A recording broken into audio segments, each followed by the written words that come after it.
Hello. I have a silly little love reading, a goofy little love reading here. I can feel in this energy. And the channeled message for this one is I'd Rather Be With You by Bootsy Collins. And the funny thing is, like, I actually saw a reading where someone used this channel message for a love song. Now, I didn't listen to it because I'm not listening to love readings at this minute. Like, I'm really not listening to a lot of readings at this minute. I'm taking some real time to myself. But, like, the reader was cracking me the fuck up. So I stayed for a second and I listened to just, like, the beginning. And then I swiped on, and it was really close to me having to get ready to work. So I turned my phone off, or put it down, and then, like, got ready and went to work. And the first song that I hear when I go into work is I'd Rather Be With You by Bootsy Collins. And then I've just been singing it, where it's just like, I'd rather be with you, yeah. Yeah. So I feel like someone's really starting to realize that throughout all the bullshit and the chaos and just the complexities that life has to offer, that they find themselves always wishing you were around, or always wishing they could come talk to you, come tell you something. Like, and I think this is something this person has been trying to push away or not fully recognize. But I just saw 1, 2, 3. But as the Fool here is saying on the back of the deck, that this is a shift in the awareness that they're learning to embrace and embody, because it's not going anywhere.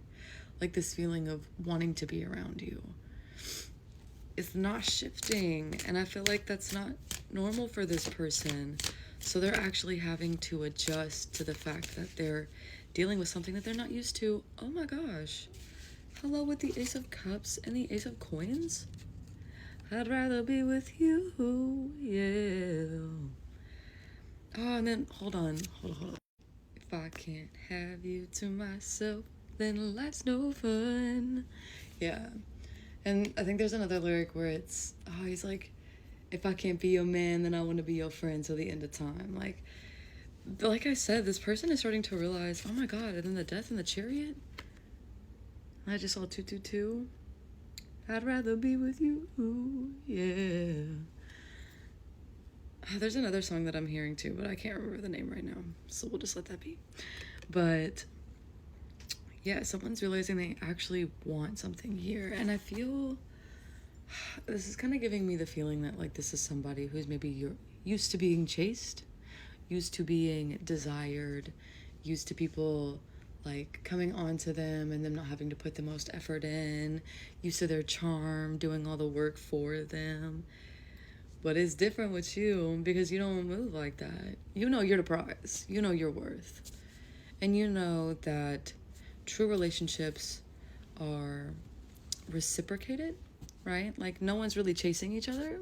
We're choosing each other, right? And, like, even in that song, he's like, if I can't be your man, then I'll be your friend until the very end. Like, it forever. Like, locked in, twin. Like, that's kind of what this feeling is. Because you're the first person, one, where their charm isn't enough to kind of keep you around. Like, you actually have to be pursued. 3:43 on my timer. And I'm just getting this feeling that this person is not used to that. Like, they're not used to actually having to be in pursuit of somebody. And not only that, but also wanting to pursue you. Like, they want to come in and do something for you, provide to you, give to you. And this is not natural for them. I feel like they're just used to kind of, this could be a player, or 11, you could be kind of like retiring a player. And like, you're not even doing anything. You're not asking this person to do nothing. You're not begging this person to do nothing.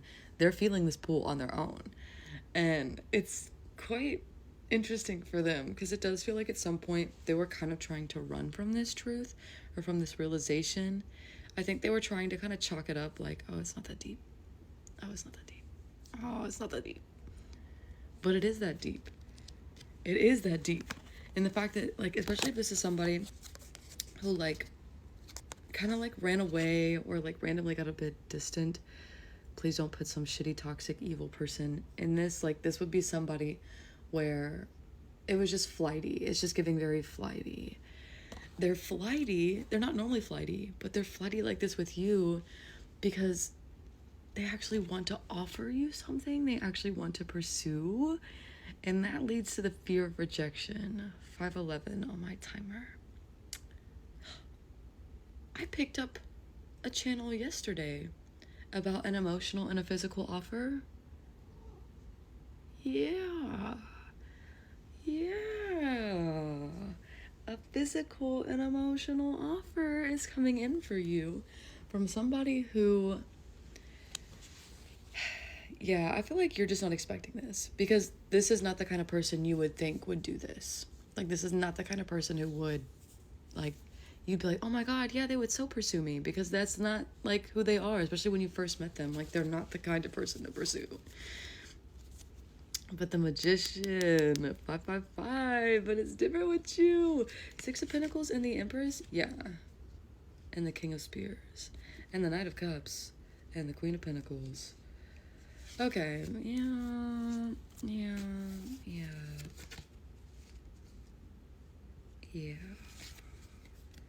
I'd rather be with you, yeah. And a 616 on my timer. Yep, they want to see what magic you two can make. Because they know your value. They see your value. That's never been the issue. The issue was never them seeing your value. It was stepping up into the energy to pursue you. 4 of coins here. I feel like this is about them getting, like, stability and grounding. Because with the Empress and then the Queen of Pentacles, hello? Like, you're good on your own. And you're probably financially stable to some level, or like you make your own money. Like, you could be your own boss, you could have your own company, your own business, or like a side hustle that you have. And it's like, yeah, you can create something from nothing, and you create a very good fun time without even really having to do too much. 711 on my timer.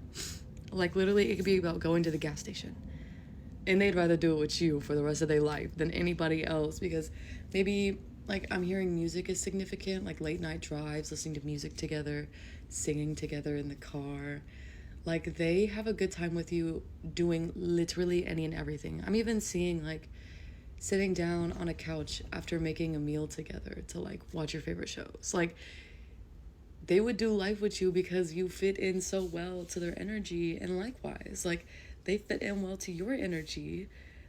They just didn't really know what to do here, and they're not used to having to actually make moves. They're not used to having to actually, like, do and plan things out. Like, again, this is giving, like, turning a player into a husband. And not because you did anything, but because the energy is calling them to rise. And I feel like they may have ran. I do feel like they may have ran. 808 on my timer. But they can't run that far because of how they really feel about you, and how they always have this slight feeling that they really need to offer you something. Not only, like, give you maybe a present or flowers or some kind of gift, but also an emotional, like, here's my love, here's how I feel, you know? And this is scary to them because I don't think, again, they don't really do this. And before, there were a lot more of this, like, player. Maybe they did get really wounded, I'm hearing, in the energy of love, or have had, like, a lot of wounding around love, maybe not seeing healthy relationships growing up and stuff. But it's like they have this security in knowing that your love that you could build, 858 on my timer here, is something very true, very real, and very dear. But they have to face these fears, or they had to face these fears. Especially if there was, like, separation, it was for this person to go through an ego death so that they could realize how to really show up and pursue. And yeah, they just needed to step into a new energy, but they needed time to embrace that new energy. But someone's coming in to offer you something, to experience the magic that you two can make. Also, I'm hearing the magic you two can make in a bedroom. Like, there's magic you can make in any situation, any scenario. Like, that's the kind of power couple that y'all are here. That's the kind of vibe that's growing here. It's very silly, it's very lovey, it's very fun. Like, the inner child can laugh and play. But also, when you get down to it, you're both very serious, growth-oriented people.